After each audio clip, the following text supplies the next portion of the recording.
예, 반갑습니다. 저는 기업고객사업본부에서 솔루션 사업을 담당하고 있는 조상철입니다. 오늘 제가 키노츠를 하게 됐는데요. 키노츠는 주제는 저희가 이제 스마트 엔터프라이즈라는 주제를 잡았고요. 그 내용은 크게 보면 이제 비클라우드, 비인텔리전트, 스마트 세 가지 토픽을 가지고 이제 메인 트랙이 이제 진행될 예정입니다. 제 세션에서는 스마트 엔터프라이즈에 대한 어떤 정의에 대해서 말씀을 좀 드리고 각 트랙에서 다루어질 내용들에 대해서 간단하게 오버뷰로 말씀드리면서 데모를 좀 보여드리도록 하겠습니다. 최근에 이제 그 전체적인 경제 상황을 보면 이제 불확실성이라는 단어들을 굉장히 많이 떠올리게 되는데, 대표적인 예가 2008년도에 리만 브라더스 사태로 인한 전 세계 금융위기에 대한 영향이 전 세계 모든 기업들에게 많은 영향을 줬고, 최근에 이제 유로존에서 나온 어떤 그런 영향들이 경제에 굉장히 많은 영향을 또 주고 있습니다. 사회 구조적인 변화를 보면 21세기의 한 100년의 변화가 과거 수만 년의 변화에 맞먹는 정도의 변화의 속도가 굉장히 빨라진다고 합니다. 그리고 21세기의 변화가 20세기의 변화에 한 1000배에 다다른다고 합니다. 이제 앞으로의 지금 현재 우리가 살고 있는 이 시점하고 앞으로의 이제 수년간의 변화는 우리가 지금까지 상상하던 아니면 우리가 지금까지 경험하던 것 대비 상당히 많은 변화가 일어날 것이다 라고 이제 보는 거죠. 그래서 이런 빠른 변화와 불확실성 속에서 기업의 생존과 성장을 하기 위해서 어떤 걸 준비해야 하느냐라는 측면이 이제 크게 세 가지가 기업의 전략으로 많이 세 가지 정도가 기업의 전략으로 이제 많이 얘기되는 이 세 가지 팩터에 대해서 좀 말씀을 좀 드리겠습니다. 과거의 일반 기업은 대부분 생산성이라는 측면을 비용 절감하고 정해진 시간에 많은 것들을 생산해내는 측면에 운영 효율적을 많이 꾀해왔습니다. 그래서 대부분의 이제 IT 측면의 인베스트먼트도 매뉴얼리 하던 거 아니면 사람이 하던 것들을 자동화하는 쪽으로 IT 투자가 굉장히 많이 되었죠. 그 다음에 저희가 대부분 이제 레이턴시를 줄이기 위해서 굉장히 그 프로세스 쪽에 IT 인베스트먼트를 많이 해왔습니다. 기업에 ERP가 들어오고 기업 내의 어떤 프로세스의 최적화를 넘어서 파트너하고의 프로세스조차도 최적화하기 위해서 SCM이나 뭐 PRM, SRM, 뭐 B2BI 같은 프로세스에 초점을 두고 프로세스의 레이턴시를 줄이기 위한 IT에 굉장히 많은 투자를 해왔죠. 앞으로는 그럼 어떤 쪽에 투자를 해야 될 것이냐라는 측면에서 보면 이제 혁신이라고 볼 수 있는 거죠. 기업의 생존 주기가 평균 65년에서 지금 이제 한 35년 정도라고 합니다. 근데 앞으로는 기업이 생존하는 평균 기간이 10년이라고 합니다. 이제는 생존하기 위해서 뭔가 혁신을 하지 않으면 생존할 수 없다는 얘기죠. 그래서 IT 투자 입장에서도 보면 이런 세 가지 측면을 투자하면서 기업이 지속적으로 살아남고 성장할 수 있도록 하는 것이 이제 스마트 엔터프라이즈다라고 말씀을 좀 드릴 수 있을 것 같고요. 그 IT 투자에 대한 어떤 효과 지표로 많이 얘기하던 것이 과거의 운영효율 측면에서는 저희가 많이 보던 게 TCO였습니다. 이미 정해져 있는 매뉴얼 타스크를 시스템을 통해서 자동화하면 생산성이 높아진다는 것은 명약관화한 일이었죠. 그래서 그런 걸 구축하기 위해서 총소유 비용, 도입 비용, 운영 비용, 구축 비용을 포함한 비용이 얼마나 적은 비용으로 구축할 거냐가 이제 IT의 어떤 투자 가치였다면, 그 이후에는 이제 ROI 얘기를 많이 나왔죠. 투자 대비 리턴이 얼마냐 라는 측면으로 많이 보던 것이, 그 다음에는 대부분 비즈니스 밸류로 많이 보고 있습니다. IT 이 투자가 과연 우리 비즈니스에 어떤 가치를 줄 것이냐.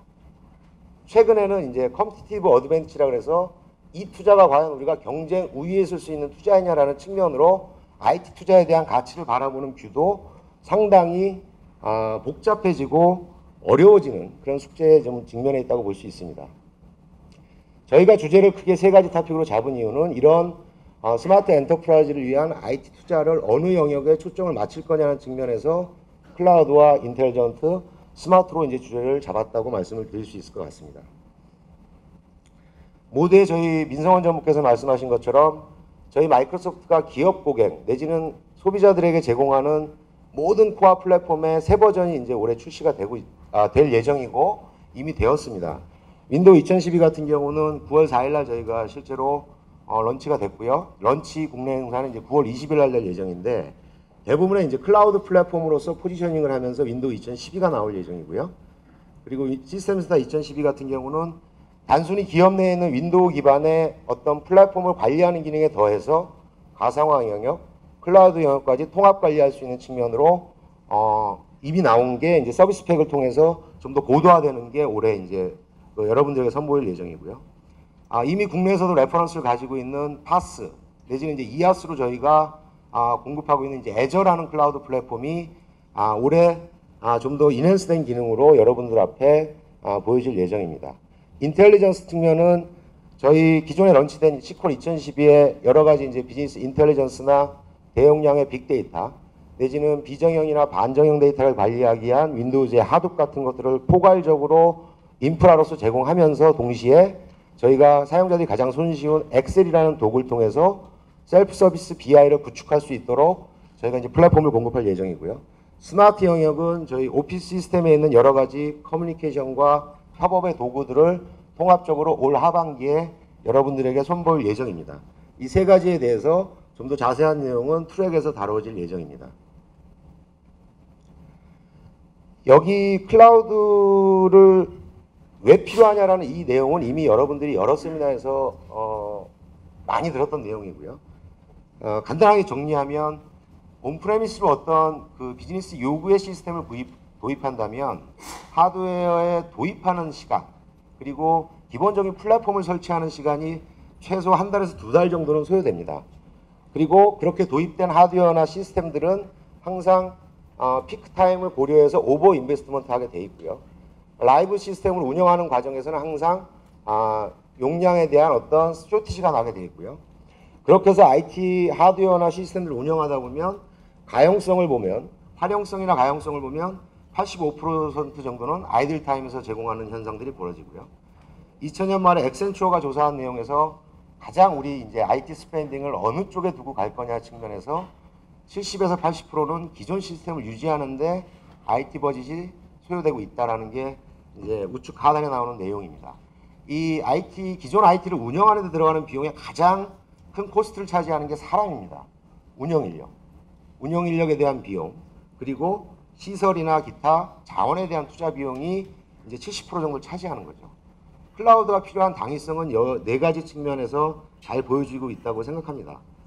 잘 아시는 바와 같이 클라우드는 페이 애즈 유고처럼 사용한 만큼 이제 지불하는 구조이고, 좀 더 단순하게 말씀드리면 기업 내 하드웨어를 구입하고 운영하고 그 위에 플랫폼 소프트웨어를 설치하고 관리하는 비용은 외부 벤더에게 맡기는 거죠. 그 비용 자체는 아예 들이지 않은 비용이고, 그 위에 비즈니스 서비스에 초점을 맞는 것이 이제 클라우드 인프라를 이용하는 것이고, 그 인프라 서비스조차도 아예 다 위탁하는 것들이 이제 요즘 얘기하는 사스 영역이 되겠죠.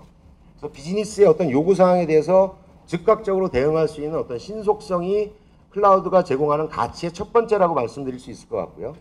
아까 앞서서 보여드린 장표와 같이 하드웨어가 과투자되거나 활용성이 떨어지는 측면에 비즈니스 요구사항에 따라서 적절한 자원들을 사용하는 것이 아마 이제 비용 절감이라는 가치로 말씀드릴 수 있을 것 같고요.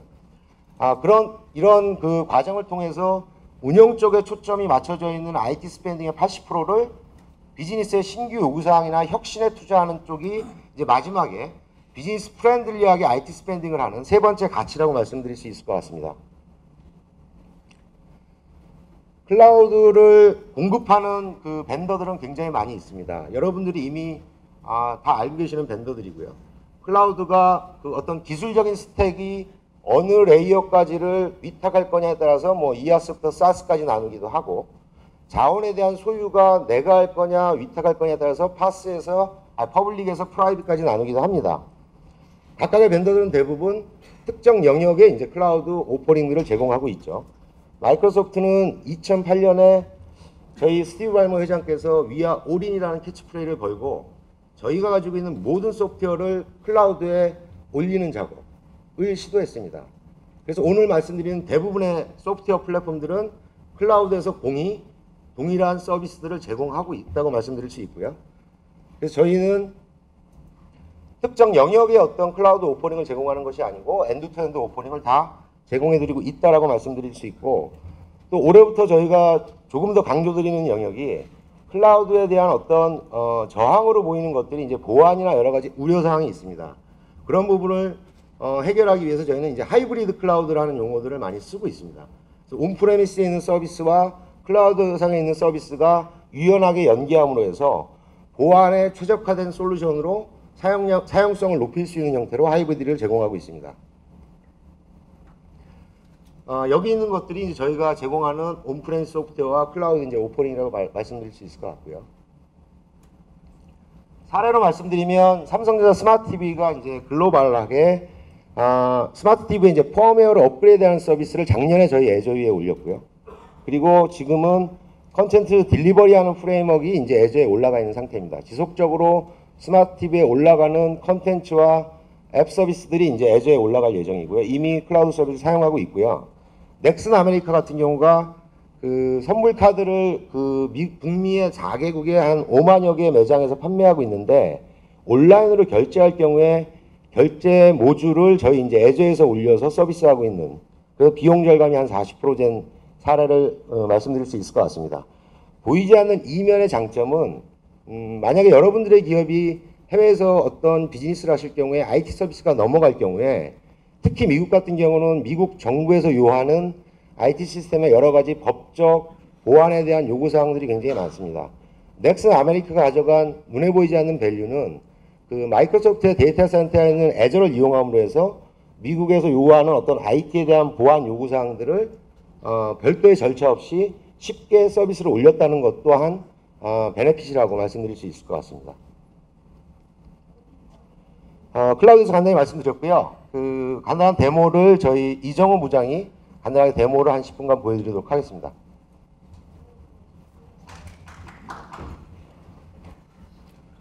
박수 한번 쳐주십시오.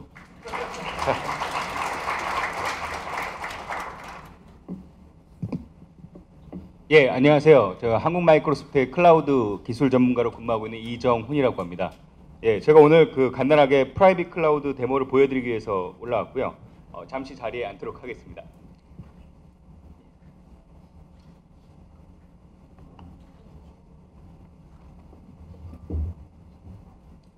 예, 일단 제가 그 고객분들을 이제 클라우드 기술을 전파하기 위해서 많이 만나다 보면요.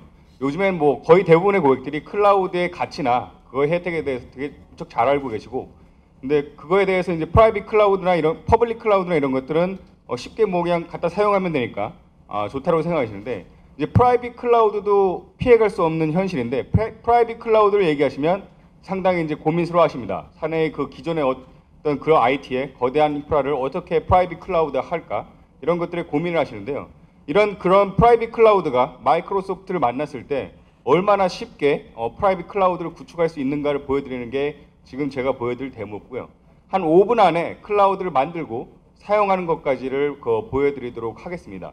그래서 이 마이크로소프트의 프라이빗 클라우드를 구축하기 위해서는 세 가지가 필요합니다. 하나는 그냥 그 기업의 전산센터나 데이터 센터에 가시면 발에 채이는 x86 서버가 있어야 되고요.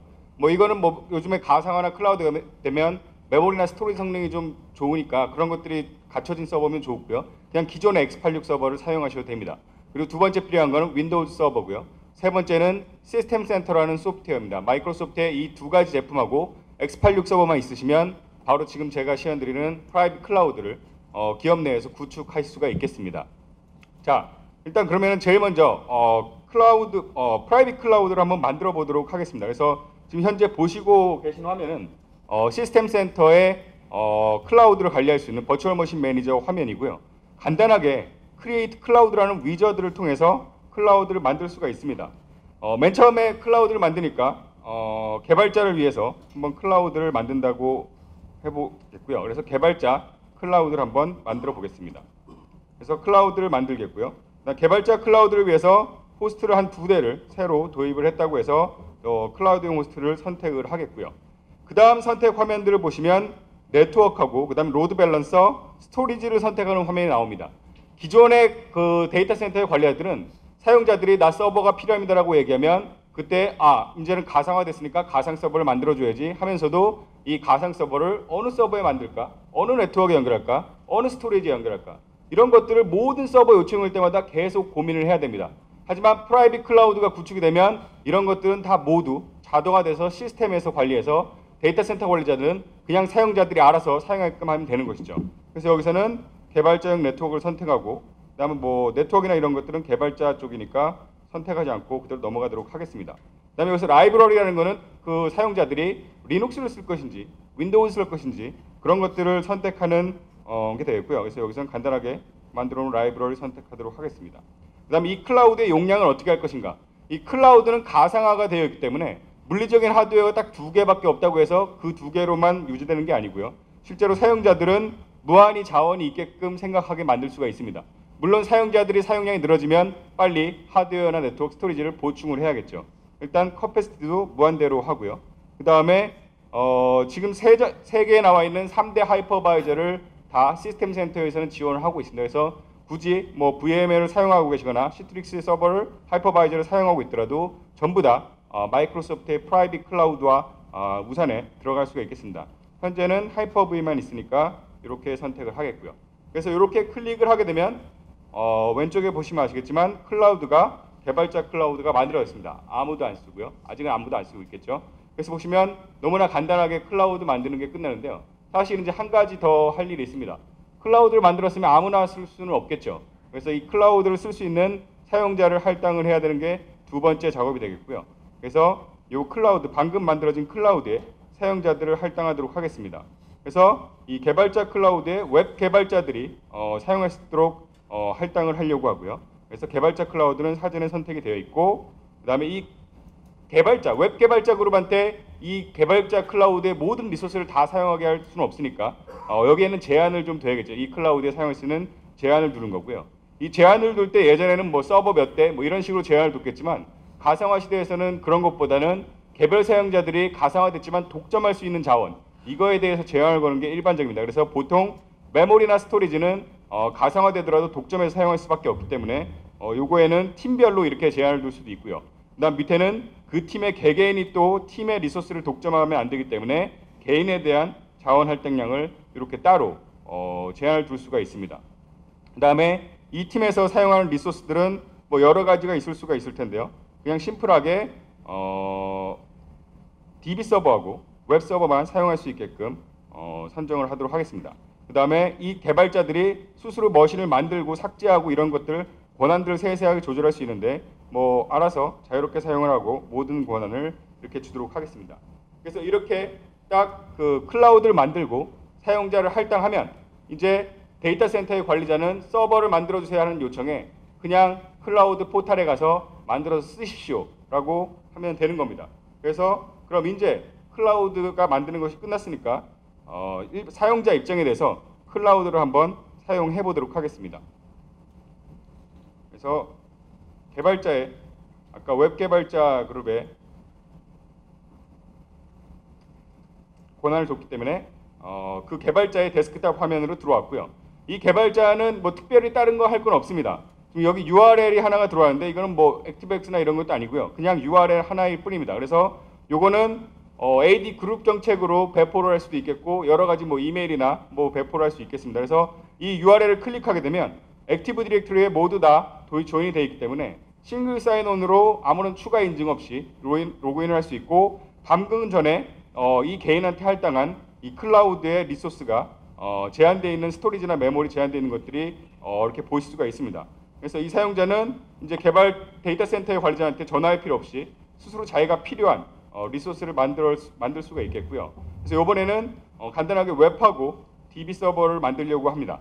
그래서 클라우드를 선택하면 클라우드는 두 가지 옵션이 이 셀프 서비스에서는 보입니다. 퍼블릭 클라우드도 보이고요. 프라이빗 클라우드도 보입니다. 그래서 퍼블릭 클라우드 쪽은 이따가 빅클라우드 섹션에 또 다른 데모에서 자세히 보시도록 하겠고요. 지금은 프라이빗 클라우드를 만들었으니까 여기에 필요한 가상 머신을 만들도록 하겠습니다. 그래서 선택을 했고 맨 처음에는 네트워크가 약간 지연이 좀 되네요. 그래서 처음에는 SQL 서버 큰 거를 한번 만들어 보도록 하겠습니다. 그래서 뭐 선택 구성하는 것들은 몇 개 할 게 없고요. 그냥 서버 이름만 딱 해주면 바로 자기가 필요한 서버를 만들 수가 있습니다. 그래서 지금 보시면 잡 영역에서 보시면 지금 신청한 서버가 만들어지고 있는 것들을 진행되는 것을 확인할 수가 있고요. 그래서 클라우드로 보시면 아까 아무런 사용량이 없던 것이 벌써 서버 하나를 만들었기 때문에 용량을 차지하고 있는 것을 보일 수가 있습니다. 두 번째로 DB 서버를 만들고 있으니까 웹 서버도 하나 만들어야겠죠. 그래서 웹 서버를 선택을 했는데 보시면 메모리가 자기가 받은 쿼터의 만큼 할당이 되지 않기 때문에 이 웹 서버 큰 거는 만들 수 없고 그럼 대책으로 웹 서버 작은 거는 만들 수가 있는 거죠.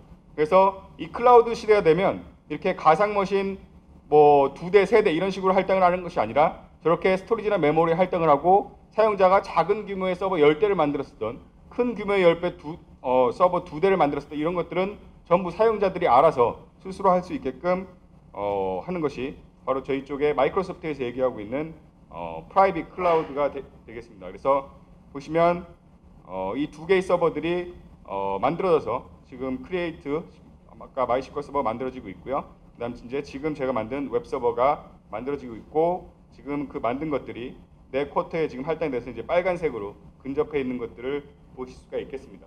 그래서 제가 시간이 진짜 5분이 되는지는 모르겠는데 간단하게 클라우드를 만들고 실제 사용자들이 얼마나 손쉽게 클라우드 리소스를 스스로 만들어 쓸 수 있는지를 간단하게 데모를 보여드렸습니다. 그래서 사용자가 수십 명, 수백 명, 수천 명이 되더라도 기존의 데이터 센터 관리자들은 뭐 아무것도 할 일 없이 리소스와 이런 것들에 대해서 유지 보수만 하는 것으로 이제 데이터 센터의 관리자들의 업무는 많이 바뀌게 될 거라고 하는 것이 프라이빗 클라우드, 퍼블릭 클라우드 시대의 얘기라고 할 수 있을 것 같습니다. 이상 간단하게 프라이빗 클라우드 구축을 보여드렸습니다. 데모 잘 보셨나요? 수고한 이정호 부장의 박수 한번 부탁드립니다. 박수를 늦게 치시는 거 보니까 데모가 썩 그렇게 인상 있게 안 보이신 것 같은데 오후 세션에서는 사실 이런 프라이빗 클라우드 외에 퍼블릭 클라우드하고 심리스하게 연계하면서 하이브리드 클라우드를 구축할 수 있는 것들을 보여드릴 예정이니까 관심 있는 분들은 이 클라우드 트랙에 들어가셔서 좀 자세한 걸 보시면 될 것 같습니다. 두 번째 이제 인텔리전트에 대해서 간단하게 좀 말씀드리면 BI나 이제 데이터를 이제 모으는 측면, 예전에 2000년도에도 우리가 뭐 데이터 웨어하우징이라는 얘기는 굉장히 많이 했고 각 인더스트리나 업종별로 어떤 데이터 모델링이 가장 최적이냐라는 측면에 굉장히 많은 비용을 들여서 컨설팅 프로젝트도 많이 수행이 됐었죠. 그 이후에 이제 BI는 최근 한 4, 5년 정도는 모든 기업의 CIO나 CEO의 아주 탑 아젠다에 올라가 있는 그 투자 영역입니다. 이 BI가 그렇게 최근에 계속 투자 영역으로 올라와 있는 걸 보면 아직도 기업 내에 내지는 기업 외부에 있는 정보를 필요한 현업들에게 즉각적으로 제공하는 부분에 개선이 많이 필요하다는 영역인 것 같고요. 어떤 기술이나 서비스 측면에서 가트너가 예상하는 거는 이제 한 6가지 정도를 얘기합니다. 최근에 가장 많이 얘기 나오는 뭐 빅데이터 같은 부분들, 그 다음에 이제 인메모리 어널리틱스, 어드밴스드 어널리틱스, 내지는 BI 자체를 이제 클라우드에 올리는 부분들, 뭐 모빌리티, 그 다음에 셀프 서비스 측면, 뭐 이런 여러 가지 이제 트렌드에 대해서는 얘기를 하고 있지만 근본적으로 가장 중요한 거는 이런 어떤 여러 가지 새로운 패셔너블한 시스템을 도입하기 이전에 기업 내부에 있는 정보와 기업 외부에 있는 정보 중에 어떤 것들을 식별하고 모델링해서 현업 사용자들에게 즉시에 제공할 수 있느냐가 이제 가장 큰 숙제일 것 같습니다. 어쨌든 이 트렌드 6가지 영역에서 보면 마이크로소프트의 접근 전략은 굉장히 간단합니다. 공통적인 플랫폼 기반으로 이 전반에 대한 BI에 대한 기능들을 제공하겠다는 게 저희 트렌드이고요. 영역별로 보면 빅데이터의 가장 최근에 이제 많이 얘기되는 게 이제 하둡이라는 부분. 저희도 자체적인 어떤 그러니까 그 비정형이나 반정형 데이터를 관리하거나 지원하는 플랫폼을 자체 개발하다가 하둡으로 저희가 돌아서서 오픈 소스를 채용해서 이제 윈도우즈의 하둡이 지원하는 형태. 그다음에 두 번째는 저희 클라우드인 애저의 하둡을 지원하는 형태. 2가지 형태로 이제 하둡을 지원하게 있고 또 이런 지원을 통해서 저희가 다시 오픈 소스 영역에 기여할 수 있는 측면으로 마이크로소프트의 이제 이 빅데이터 쪽에 비정형 반정형 전략은 가고 있다라고 이해하시면 되고요. 윈도우즈의 하둡은 내년 초 정도, 그다음에 애저의 하둡은 올 말이면 이제 올라갑니다. 실제로 저희 하둡의 베타 버전을 가지고 실제 구축하고 있는 기업들도 좀 되시고요. 인메모리 부분은 기존에 저희 어널리틱 서비스에서도 인메모리에 올려서 큐브들을 올려서 지원할 수 있는 기능들은 제공하고 있습니다. 물론 최근에 뭐 메모리 DB라 그래서 모든 데이터를 메모리 가격이 싸지니까 모든 데이터를 메모리에 올리는 그런 접근도 있지만 저희는 분석적인 부분에 메모리에 올리는 거는 이미 지원을 하고 있는 영역이고요. 어드밴스드 어널리틱스 같은 경우는 이제 데이터 마이닝을 통해서 저희가 예측 기반에 분석할 수 있는 것들이 이미 저희 엑셀과 저희 리포팅 서비스 등에 탑재가 되어 있는 상태고요. 기존에 이제 엑셀에서 그 현업사항들이 사용자들이 가장 많이 쓰시는 게 파워 피벗인데 저희가 웹상에서도 좀 더 유연하게 그 리포팅을 제너레이션하고 관리할 수 있도록 이제 파워뷰라는 기능들이 이제 제공이 되고 있고요.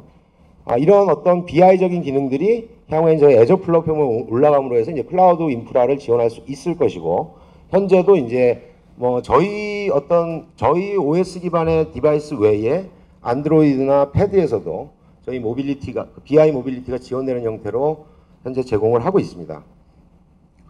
플랫폼으로 보면 가장 저희가 그 BI 전문 벤더들이 가장 경쟁이라고 생각하는 툴이 엑셀이죠. 그래서 저희는 기존의 엑셀에 여러 가지 BI적인 요소, 어널리틱스한 요소, 아까 프리딕티브 요소들을 BI의 파워 피봇이나 파워뷰로 이제 제공을 하고 있고요. 분석된 정보들을 공유하기 위해서 이제 쉐어포인트라는 정보 공유와 포털의 인프라를 그대로 이용하고 있습니다. 그리고 분석과 데이터 매니지먼트, 리포팅의 엔진으로서 이제 SQL 데이터베이스가 지속적으로 발전을 해오고 있고요. 저희 국내에서 보면 저희 BI 사례가 한 200여 군데의 기업 고객분들이 저희 BI 플랫폼을 활용하고 계십니다. 물론 전사 BI로 들어가 있는 경우도 있지만 특정 업무로 BI가 활용되는 사례도 있고요. 대표적인 사례로는 뭐 LG전자에 있는 SCM BI 같은 경우도 저희 BI 플랫폼으로 전체 SCM 쪽에 데이터 비저빌리티 측면에 구축이 되어 있고요. 기업은행 같은 경우는 재무 정보를 분석하거나 리포팅하는 쪽, 뭐 외부의 금감원이나 이런 쪽에 리포팅하는 작업들이 기존에 수일이 소요되던 것들이 저희 BI를 통해서 굉장히 시간이 단축된 그런 사례를 가지고 있고요.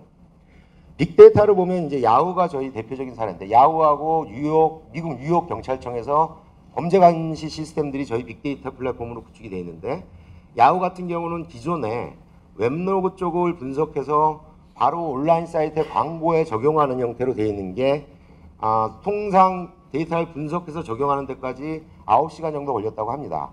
시스템 인프라로 보면 웹로그를 추출해서 오라클 RAC에 넣고 그거를 다시 저희 SQL 큐브에 넣어가지고 BI로 연결하는 과정이 이제 한 9시간 정도 걸렸다고 합니다.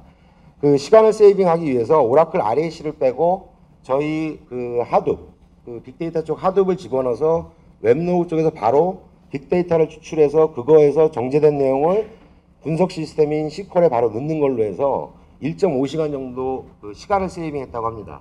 광고 증가 효과가 한 2배 정도 보고 있다라는 이제 빅데이터 사례가 되겠고요. 그 다음에 미국 뉴욕 경찰청 같은 경우는 각종 CCTV나 센서 쪽에서 올라오는 빅데이터들을 모아서 어떤 그 9.11 테러와 같이 이상한 물질들을 특정 장소에 놓고 있는 것들이 신고가 들어오면 그 주변의 전후 시간대의 CCTV 데이터를 분석해서 즉각적으로 차량이 이동하거나 사람이 이동하는 걸 캡처해서 범죄를 예단하거나 그런 의심이 가는 사람들을 잡아내는 그런 범죄 감시 시스템으로도 저희 이제 빅데이터를 현재 활용하고 있습니다.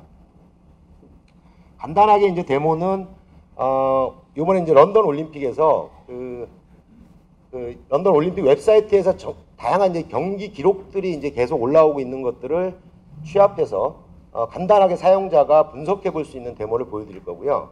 오후에는 좀 더 자세한 그런 빅데이터 데모를 좀 보여드릴 예정입니다. 데모는 저희 안재홍 과장이 진행을 해주시겠습니다. 박수 한번 다시.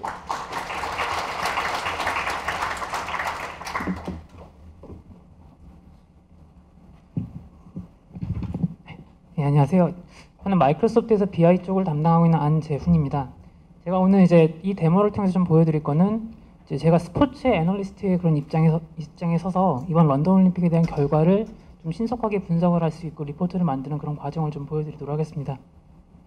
일단 기본적으로 마이크로소프트는 아까 이제 세션에서 말씀드렸지만 이런 비정형이나 혹은 반정형 데이터를 포함해서 모든 데이터들을 좀 쉽게 분석을 할 수 있는 그런 분석 플랫폼을 많이 제공을 해드리고 있습니다.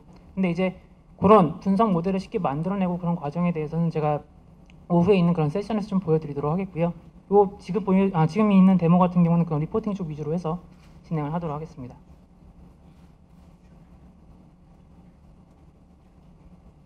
일단 결과가 지금 먼저 나와버렸는데요. 일단 제가 한번 리포트를 만드는 과정을 좀 보여드리도록 하겠습니다. 그래서 지금 보시는 이 화면 자체가 이제 저희가 쉐어포인트 2013이라고 하는 새 제품이 나와 있는데요. 그걸 기반으로 한 BI 포털이라고 보시면 될 것 같고요. 여기 보시게 되면 이제 올림픽 분석이라고 하는 파워 피벗 기반의 그런 인메모리 기반의 분석 모델이 하나가 올라가 있는 걸 볼 수가 있습니다. 이 분석 모델을 보시다가 가운데 오른쪽에 버튼을 보시게 되면은 이렇게 간단하게 웹상에서 파워비라고 하는 리포트를 만들 수 있는 그런 버튼이 존재를 하는 것을 볼 수 있습니다. 그래서 이 버튼을 누르시게 되면은 이제 일종의 워드처럼 창이 하나가 뜨는 걸 볼 수 있는데요. 뭐 이렇게 별다른 뭔가를 애플리케이션 설치를 하거나 그럴 필요 없이 그냥 웹브라우저 상에서 바로 이런 창이 뜨는 것을 확인할 수가 있습니다. 그래서 오른쪽에 보시면 뭐 엑셀처럼 피벗 리스트에 해당하는 그런 항목들이 쭉 나와 있는 걸 볼 수 있는데요. 각각의 항목들이 이제 주요 메타, 흔히 얘기하는 그 데이터에 대한 부분이라고 볼 수 있을 것 같습니다.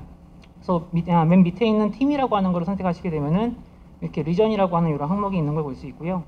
요거를 선택을 하시게 되면 이렇게 각 지역별로 되어 있는 그런 쭉 결과가 나타나는 걸 볼 수 있습니다.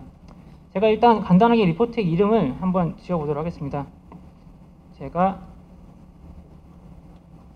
지역별 메달 분석이라고 일단 간단하게 이름을 지었고요.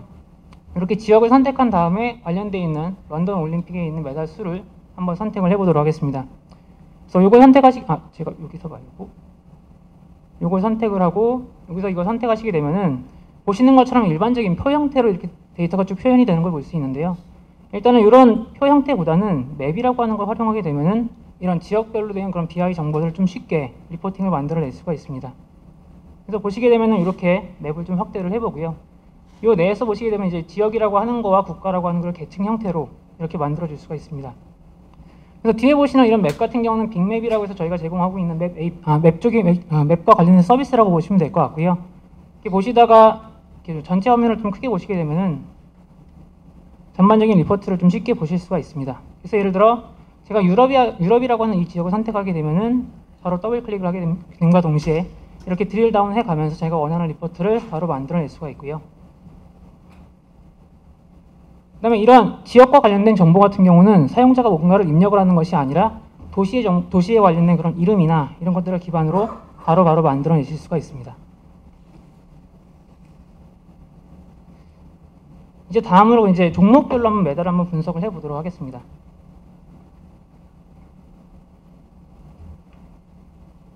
제가 똑같이 이렇게 리포트의 이름을 간단하게 주고요. 이제 종목과 관련해가지고는 이제 리포트의 요즘 성향 중 하나가 이미지라고 하는 걸 많이 좀 활용하는 게 리포트의 또 성향 중에 하나라고 볼 수가 있습니다. 그래서 보시게 되면 이렇게 관련되어 있는 종목 정보가 쭉 나와 있는 걸 볼 수 있는데요. 이렇게 선택을 하시게 되면 옆에 보시는 것처럼 자동적으로 관련되어 있는 종목 이미지가 쭉 나타나는 걸 볼 수가 있습니다.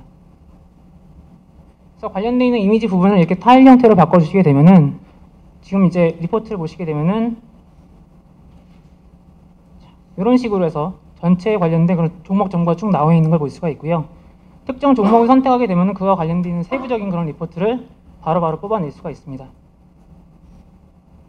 그래서 이 안에는 제가 각 국가별로 해서 매달 현황을 좀 넣어보도록 하겠는데요. 오른쪽에 보시게 되면 이제 국가와 관련된 그런 정보가 있는 걸 볼 수 있고요. 요거를 선택을 하시고 런던이라고 하는 걸 선택하시게 되면은 보시는 것처럼 바로 차트 형태로 리포트가 나오는 것을 확인할 수가 있습니다. 네, 이렇게 만든 다음에 이제 추가적으로 각 성별별로 해서 한번 리포트를 한번 뽑아보도록 그렇게 하겠습니다. 그래서 성별이라고 하는 걸 또 선택을 하고요. 관련되어 있는 메달수를 또 선택을 하시게 되면은 또 관련되어서 이렇게 쉽게 파이 형태로 또 만들어낼 수가 있는 것을 확인할 수가 있겠죠. 그래서 이것 또한 한번 전체 화면을 한번 보시게 되면은 이런 식으로 전반적인 그런 종목들을 선택을 해가면서 데이터를 분석을 할 수 있습니다. 그래서 올해 같은 경우는 저희가 펜싱에서 상당히 좋은 그런 성적을 냈기 때문에요. 이 펜싱이라고 하는 걸 선택을 하게 되면은 보시는 것처럼 이렇게 각 국가별로 된 현황을 볼 수가 있고요. 이제 저희가 이제 이탈리아에 비해서 두 번째로 펜싱에서 많은 메달을 딴 거를 한눈에 확인할 수 있습니다. 그리고 제가 이제 저희 나라를 선택하게 되면은 보시는 바와 같이 옆에 있는 파이 차트 내에서 각각 종목별로 남자 같은 경우가 몇 개의 메달을 땄는지 이렇게 한눈에 바라볼 수가 있는 것입니다. 그래서 이런 식으로 해서 웹상에서 자기가 원하는 그런 분석 리포트를 쉽게 만들어내고요. 마이크로소프트 같은 경우는 여기서만 예를 들어 리포트를 끝내는 것이 아닙니다. 예를 들어 이거를 바로 저장을 웹상에서 그 쉐어포인트 위에 바로 하실 수가 있겠고요.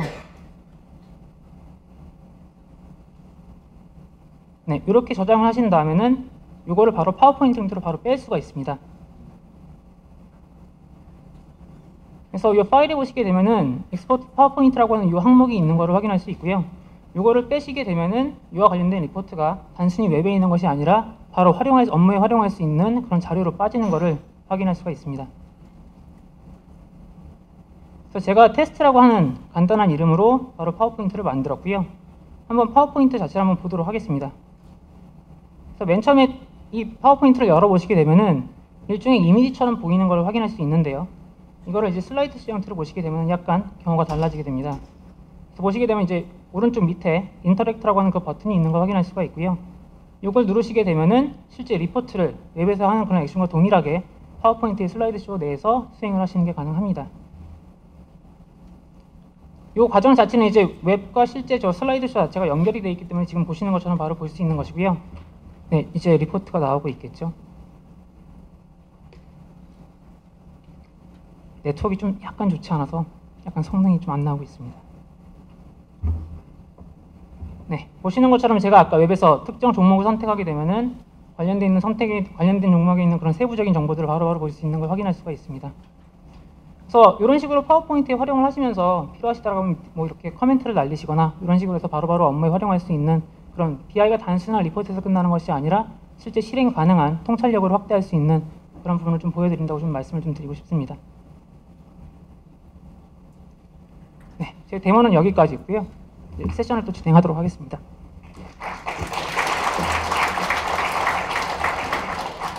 이번 데모가 아까 클라우드 데모보다 더 좋으셨던 것 같습니다. 박수가 자발적으로 나오시는 거 보니까. 지금 BI 간단하게 뭐 툴이 오고 가면서 보여드렸지만, 저희가 이제 그 정보를 분석하고 공유하고, 사실 아까 파워포인트에 들어가서 다시 또 렌더링이 가능한 형태로 심리스하게 툴 간에 연결되는 것들을 하나 보셨고요. 그게 저희가 얘기하는 그 이지2 유즈로 사용자들이 가장 친숙한 도구를 통해서 정보를 제공할 수 있다는 게 이제 저희 BI의 아주 가장 특징적인 하나. 두 번째는 뒤에 있는 플랫폼들이 데이터 매니지먼트하는 플랫폼, 분석하는 플랫폼, 리포팅의 플랫폼, 대용량의 MPP 머신, 비정형, 반정형 데이터를 관리하는 플랫폼들이 단일 플랫폼 내지는 같은 테크놀로지 기반에서 운영되는 게 이제 저희가 얘기하는 두 번째 장점이라고 말씀드릴 수 있을 것 같습니다. 마지막으로 이제 스마트워크 부분은 아마 이제 여러 가지 그 말씀을 많이 들었고, 스마트워크는 저희가 공공기관에서 접근하는 거와 또 사업자로서 스마트워크를 얘기하는 분들과 기업 내에서 보는 여러 가지 이제 각도에 따른 차이가 좀 있습니다. 그 마이크로소프트가 그 오피스라는 도구를 90년대에 내놓으면서 사실은 개인의 생산성을 높이는 도구로 포지셔닝해서 제품을 내놨던 것을 2003 버전부터는 저희가 브랜드를 오피스 시스템이라고 부르고 있습니다. 그래서 오피스 시스템 안에 있는 제품들은 기존에 알고 계시던 워드, 엑셀, 파워포인트 외에 메시징을 담당하는 익스체인지라는 이메일 서버, 그 다음에 실시간 커뮤니케이션을 담당하는 링크라고 하는 서버, 그 쉐어포인트라고 하는 이제 포털과 컨텐츠를 관리하는 것까지 총칭해서 저희가 오피스 시스템이라고 부르고요. 단순히 브랜딩만 바꾼 것이 아니라 툴의 통합성을 굉장히 높여서 조직의 생산성이나 팀의 생산성을 높이는 쪽으로 저희 오피스가 이제 지향하고 있다고 이해하시면 됩니다. 기반으로 해서 이제 스마트 워크라는 것까지 저희가 제공하는 테크놀로지가 이제 오피스 시스템이라고 이해하시면 될 것 같고요.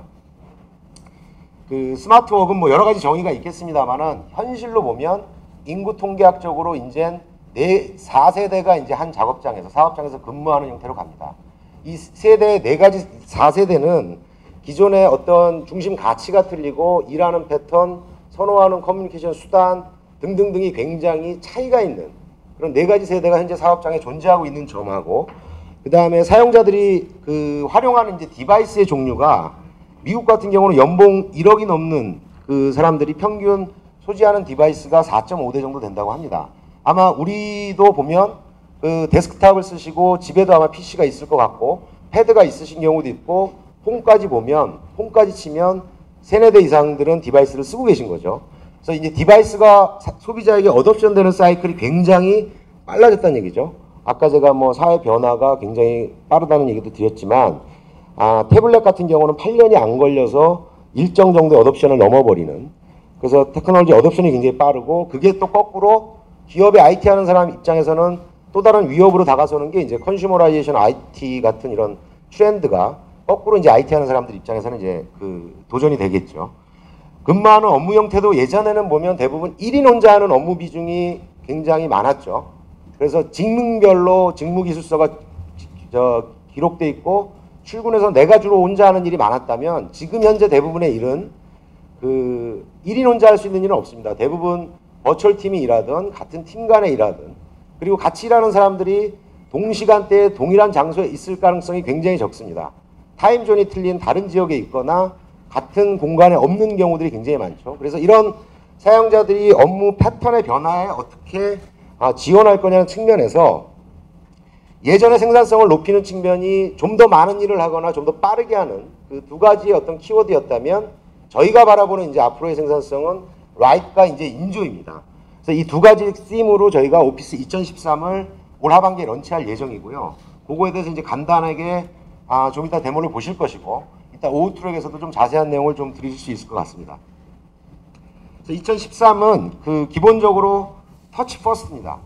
오피스를 사용하시는데 기본적으로 터치 기반으로 사용할 수 있도록 유저 인터페이스를 좀 더 유연하게 좀 바꿨고요. 그 다음에 이제 다양한 모바일 디바이스 측면에서는 뭐 아이패드나 여러 가지 장비들을 오피스가 이제 지원을 하게 될 것이고요. 클라우드 측면은 기존에 저희가 그 기업 내 온프레미스를 제공하는 것 외에 클라우드에도 동일한 그 플랫폼을 제공하고 있고 또 뭐 예를 들면 해외 사업장에 있는 분들은 클라우드를 쓰고 우리 국내에 있는 유저들은 온프레미스에 쓰면서 하이브리드 형태로 유연하게 연계할 수 있는 그런 하이브리드 모델도 오피스 시스템이 제공할 예정이고요. 소셜 측면은 정보를 이제 소비하고 유통하는 게 기존에는 주로 전화나 이런 커뮤니케이션 수단 내지는 정보를 문서화해가지고 문서를 중심으로 공유하는 이런 두 호흡을 거치는 형태의 정보를 소통했다면 최근에 SNS가 나오면서 이제 그 정보 소통의 방법이 컨슈머 사이드에 있는 것들이 이제 기업 내에도 이제 들어오는 CYT 어찌 보면 또 하나의 증거라고 볼 수 있는데 그런 어떤 기업 내에서 소셜 인프라를 이용할 수 있는 것들이 오피스 쉐어포인트 시스템에 그대로 적용됩니다. 그래서 외부에서 쓰던 트위터나 페이스북 같은 그런 기능들이 쉐어포인트에 이제 적용이 될 예정이고요. 마지막으로는 정보의 활용이나 정보의 양이 증가할수록 더더욱이 이제 기업의 위험 요소로 오는 것들이 이제 보안입니다. 특히 뭐 국내 같은 경우는 개인정보보호법으로 인해서 개인정보가 유출될 경우에 기업에게 심대한 어떤 기업의 신뢰와 어떤 재정적인 그런 가치, 여러 가지 이제 피해를 주게 되는데 이 디스커버리 측면에서는 오피스 시스템에 있는 여타의 정보를 특정한 기업의 레귤레이션이나 룰에 맞춰서 디스커버리 할 수 있는 기능들이 이제 포함되어 있다고 보시면 될 것 같습니다. 저희 그 오피스 시스템을 기반으로 한 여러 가지 이제 레퍼런스가 국내에도 굉장히 많은데 델 같은 경우는 그 보이스를 대부분 기존의 뭐 TDM 방식의 PBX나 IPPBX 기반으로 보이스 인프라가 깔려 있었다면 그런 PBX 인프라를 걷고 저희 이제 링크를 기반으로 이제 보이스까지 전부 다 이메일에 더해서 활용하고 있는 사례라고 말씀드릴 수 있을 것 같고요. 그 과거에 이제 ECM이나 KM 같은 걸 구축할 때 주로 이제 문서를 모으기 위해서 지식 자산화하기 위해서 프로세스들을 많이 개발했습니다. 그래서 내부적으로 KM 추진 팀도 만들고 KM 프로세스도 만들고 시스템도 도입해서 사용자들이 프로세스에 따라서 정보를 올리도록 했고 그 올린 것들을 적절한 분류 체계나 검색을 통해서 활용하게 하는 그런 단계의 어떤 지식 자산화를 했다면 실제로 최종적인 목표는 정보의 활용입니다. 그래서 SKT 같은 경우도 ECM을 구축할 때 프로세스에 집중하기보다는 사용자의 활용에 집중해서 이제 ECM을 구축한 그런 사례라고 말씀드릴 수 있을 것 같습니다. 이미 이제 신문지상이나 여러 그 온라인을 통해서 많이 접하셨겠지만 저희 그 마이크로소프트의 가장 이제 근간인 윈도우 클라이언트가 올해 출시됩니다. 윈도우 8이라는 이름으로 출시가 되고 이미 인지하고 계시겠지만 저희가 이제 ARM 칩도 지원하고 기존의 X86도 지원하게 되고 또 다양한 이제 하드웨어 파트너십을 가지고 그 여러 가지 유형의 이제 폼팩터들이 수십 가지 정도가 나옵니다. 단순히 어떤 태블릿이라는 어떤 패드라는 하나의 유형이 아니라 비즈니스 유저가 사용하거나 컨슈머가 사용할 수 있고 또는 두 군데서 다 활용할 수 있는 여러 가지 폼팩터의 피처들이 수십 가지가 이제 나올 예정이고요. 저희가 지향하는 거는 소비자들이 일반적으로 쓰고 있는 그런 사용자의 경험, 최고의 경험을 지원하면서 동시에 업무에서도 활용할 수 있는 형태를 저희가 이제 윈도우 8을 디자인한 이제 기본 사상이라고 이해하시면 될 것 같고요. 그래서 이 패드가 가지고 있는 여러 가지 유연성 플러스 비즈니스 태블릿으로서의 어떤 애플리케이션 지원, 보안에 대한 측면, 그 다음에 이제 이동성에 대한 부분은 그 윈도우즈 투고 기능 같은 경우는 USB에 OS 이미지를 들고 다니면서 적절하게 호환성을 가지고 있는 디바이스에 꽂으면 USB에 있는 OS를 부팅함으로 해서 내가 움직이면서도 내가 업무를 보는 환경들 그대로 심리스하게 가져갈 수 있는, 그리고 부팅 단계에서 멀웨어나 이런 것들이 침입을 막기 위해서 보안 부트나 여러 가지 피처들이 기업용으로 맞춰서 이제 보안적인 부분이 강화된 것들. 가상화 기술 같은 경우는 단순히 어떤 하나의 이미지를 지원하는 게 아니라 서버에 있는 그 가상화 기술이 클라이언트에 들어옴으로 해서 클라이언트에서도 필요한 OS들을 여러 개 올려서 업무를 볼 수 있는, 그게 4가지 정도의 영역으로 말씀을 드릴 수 있을 것 같고요. 윈도우 8은 아마 곧 저희가 런치 행사를 가져서 좀 더 자세한 그 말씀하고 여러 가지 유형의 이제 디바이스들도 곧 선보일 수 있을 것 같습니다. 스마트워크 관련된 데모는 저희 이제 박지호 부장이 진행을 하도록 하겠습니다.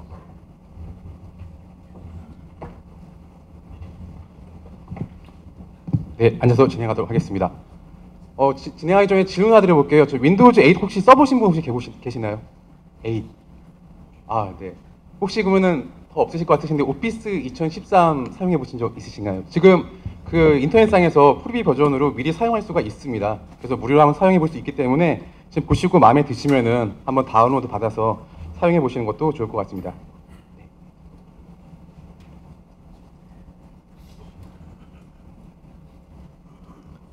네, 지금 보시는 화면이 아마 윈도우 8을 사용해 보시지 않으셨다면 처음 보시는 화면일 것 같은데요. 윈도우즈 8 화면입니다. 터치 기반으로 되어 있고요. 타일 형식으로 되어 있습니다. 그래서 제가 뭐 옮기고 싶다 그러면은 뭐 이런 식으로 움직이거나 옵션을 취할 수가 있고요. 모든 게 다 터치 기반으로 되어 있고 가장 큰 특징으로 본다면은 과거와 다른 거는 바로 마켓이라고 할 수 있을 것 같습니다. 지금 스토어가 있어서 내가 원하는 앱들을 지금 보시다시피 게임, 소셜, 엔터테인먼트, 포토 뭐 이런 식으로 내가 원하는 것들을 바로 볼 수가 있고요. 그 다음에 내가 선택을 하게 되면은 지금 여기 보시는 것처럼 지금 있는 어플리케이션들을 선택을 해서 다 설치하게 되면은 어플리케이션이 내 PC에 설치되게 됩니다. 그래서 과거에 익숙하신 태블릿에 대한 그런 형태를 바로 윈도우에서 사용할 수 있다는 게 가장 큰 특징일 것 같고요. 그 다음에 지금 보시면은 이런 터치 기반의 가장 큰 특징이 저희가 UI적인 그런 과정에서 달라지는 부분이 하나 있습니다. 좀 보시면 놀라실 수 있는 부분인데요. 지금 가운데 보시면은 아마 이제 하나 마크가 보이실 거예요. 과거에 오른쪽 마우스를 누르시면 컨텍스트 메뉴로 해가지고 메뉴가 떴는데 이제 터치 기반으로 메뉴가 바뀌었습니다. 그래서 지금 글씨가 있으면은 제가 표를 만들고 싶다 그러면 터치를 누르게 되면은 표가 바로 이렇게 만들어지게 되고요. 만약에 제가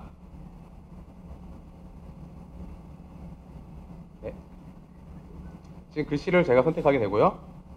글씨에 대해서 내가 무언가를 바꾸고 싶다. 그러면은 여기서 폰트 사이즈를 바꾸고 싶다. 그러면 폰트 사이즈를 터치 기반으로 바꾸게 되면은 바로 바뀌게 됩니다. 그래서 모든 어플리케이션에서 변화되는 과정들을 키보드나 마우스가 아니라 터치 기반으로 모든 동작들을 할 수 있도록 변화된다는 것이 가장 크게 달라지는 부분일 것 같고요. 그 다음에 지금 제가 보시는 화면은 과거에 지금 보시는 이런 화면만 된다면은 굉장히 나이 있으신 분들이나 아니면 처음 보시면 놀라실 것 같아요. 그래서 이렇게 태블릿 환경을 사용할 수도 있고 과거의 윈도우 환경으로 돌아가셔서 사용할 수도 있습니다. 그렇다면 윈도우 환경으로 돌아갔을 때 달라지는 부분을 좀 설명을 드리면은 지금 보시는 지금 이 화면은 워드입니다. 워드 여러분들 과거 보시는 화면들은 이런 식으로 워드 내용을 보신다면은 과거의 워드 내용을 뭐 복을 한다든지 아니면 이건 문서를 자세히 보고 싶다 하면 대부분 여기 파일을 누르셔서 아마 프린트를 하시는 것들이 일반적인 환경일 것 같습니다. 하지만 이제부터는 그렇게 하실 필요가 없고요. 지금 보시다시피 뷰어 기능만 누르시면은 그냥 터치 기반에서 책을 보듯이 볼 수 있는 그러한 기능들이 바로 제공이 됩니다. 그 다음에 엑셀을 만약에 보시게 되면은 터치 환경에서 가장 어려운 것이 내가 많은 동작들을 키보드나 마우스 동작을 하게 되면은 작업을 하기 힘들게 됩니다. 그래서 지금 엑셀 같은 경우는 만약에 데이터가 있다 그러면 선택을 하게 되고 지금 여기서 마크를 누르게 되면은 자동으로 차트를 선택해주는 그러한 기능이 만들어집니다. 그래서 내가 지금 어떠한 차트가 좋을지를 미리 보고 이 중에 선택을 하게 되면은 바로 만들어집니다. 그래서 터치 기반으로 이런 것들을 움직여서 바로 사용하시게 되면은 보다 더 과거보다 유연하고 원활한 그런 환경을 바로 사용할 수 있다는 게 가장 큰 특징으로 될 것 같습니다. 그렇다면은 터치 기반으로 이렇게 가능하다면은 만약에 내가 모바일 환경에 사용한다. 그렇다면 어떻게 변하는지를 보여드리도록 하겠습니다. 지금 보시는 화면은 웹메일 화면입니다. 지금 웹메일에서 사용할 때 지금 제가 업무를 하다가 만약에 내가 필요한 기능들이 있다. 그럼 메일 내용이 있으면은 여기 액션 아이템이라고 앱이 있는데요. 이제부터는 내가 정보가 오게 되면은 그 정보와 관련된 앱이 따라오게 됩니다. 즉 나만의 비서가 생기는 거죠. 그래서 여기에 대한 비서 내용은 이 메일 내용에서 내가 해야 될 행동들을 찾아가지고 바로 내가 어떤 액션을 하게 될지를 찾아주는 그러한 기능이고요. 지금 여기 보시면은 만약에 이 안에 주소가 이렇게 있게 되면은 자동으로 누르게 되면은 인식을 해서 맵을 찾아주는 그러한 기능을 제공하고 있습니다. 그래서 기본적으로 맵이라든지 아니면 일정이라든지 약속을 잡아주는 기능 기본적으로 제공하고요. 이런 것들을 만약 기업에 적용을 한다. 그렇다면은 지금 겟모어 앱이라는 것을 누르게 되면은 바로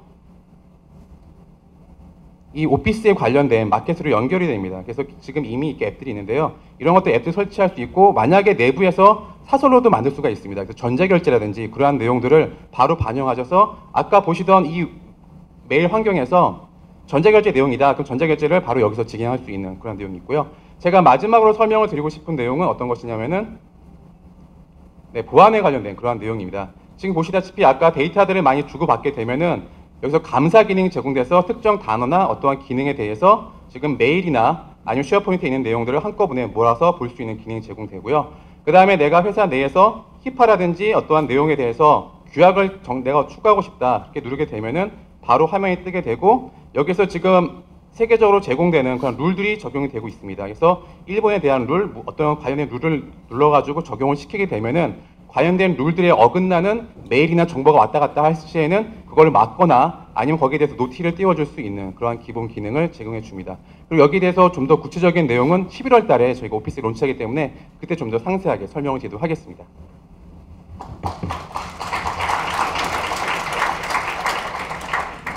네, 고맙습니다. 박수 쳐주셔서. 지금 데모는 스마트워크 전반을 보여드리진 못했고요. 아마 오후 출액에서 좀 다뤄지고 저희가 올 말에 이제 런치할 때 좀 더 많은 그런 시나리오 베이스의 데모들이 좀 될 거고요. 지금 보여드린 것처럼 일단 터치를 기본으로 오피스 애플리케이션을 사용할 수 있도록 해줬다는 거.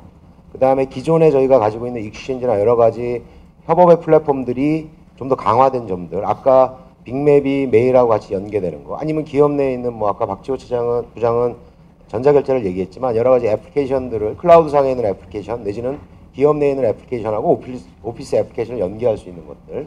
그리고 아까 여러 가지 국가의 그 레귤레이션이나 이런 것들에 대해서 기본적으로 지원하고 있는 것들. 그런 그 특징적인 피처만 좀 간단하게 말씀드렸습니다. 지금까지 전체적인 그 스마트 엔터프라이즈의 크게 세 가지 축으로 저희가 간단하게 말씀을 올리고 오늘 트랙에서 다뤄질 내용에 대해서 간단한 데모들을 좀 보여드렸는데요. 사실은 그 빅클라우드나 인텔리전스나 스마트 같은 경우는 그 하나로 저는 말씀을 드릴 수 있을 것 같습니다. 과거에 우리 그 경제 주체들 간에 보면 생산자가 굉장히 중심인 그런 시대가 있었고 그 이후에 대부분 이제 소비자가 중심인 시대가 됐죠. 소비자 파워가 점점 세지고 IT도 마찬가지입니다. 예전에는 IT 기술 전문가가 사실은 현업이 요구사항이 오면 적절하게 거르거나 일정을 조율할 수 있는 그 정도의 파워는 있었던 것 같아요. 근데 지금 컨슈머라이제이션 오브 IT를 보면 대부분 이제 사용자 단에서 이미 오히려 기업 내 IT보다 컨슈머 쪽에서 선제적인 테크놀로지가 먼저 적용되는 경우들이 굉장히 많이 있습니다. 소비자 쪽으로 굉장히 그런 주체가 많이 가고 있는 걸 느끼고요. 그래서 기업의 IT를 고민하실 때도 첫 번째는 사용자, 사람이 가장 중요하다고 생각합니다. 아까 지속적인 혁신이라는 측면에 혁신의 주체는 사실은 사람이죠. 그래서 사람이 어떻게 정보를 잘 활용할 수 있게 하실 것이냐, 사람이 업무를 보는 유형에 따라서 어떻게 IT 테크놀로지 공급해 줄 거냐, 사람들이 모여서 일하는 비즈니스에 내가 투자하는 IT를 얼마나 가치를 제공할 거냐 라는 측면에서 보면 사실은 비스마트는 그 사람들이 업무하는 환경들을 최적화해주는 접근이라고 말씀드릴 수 있을 것 같고요. 비인텔리전스는 기업 내부에 있는 정보를 필요한 사람에게 적시에 제공할 수 있는 그런 인프라를 가져가야 된다는 것이고, 클라우드는 그런 IT 인프라를 얼마나 최적의 경제성을 유지한 채로 공급할 거냐의 문제입니다. 사실 오늘의 주제는 단 한마디로 말씀드릴 수 있을 것 같아요. 사용자, 기업 내 사람에게 집중하는 IT가 굉장히 중요하다는 말씀으로 제 말씀을 가름하도록 하겠습니다. 관심 있는 트랙에는 오후에서 좀 자세한 내용을 좀 들으시고요. 바쁜 시간 내주신 만큼 좋은 정보 얻어가시면 좋겠습니다. 감사합니다.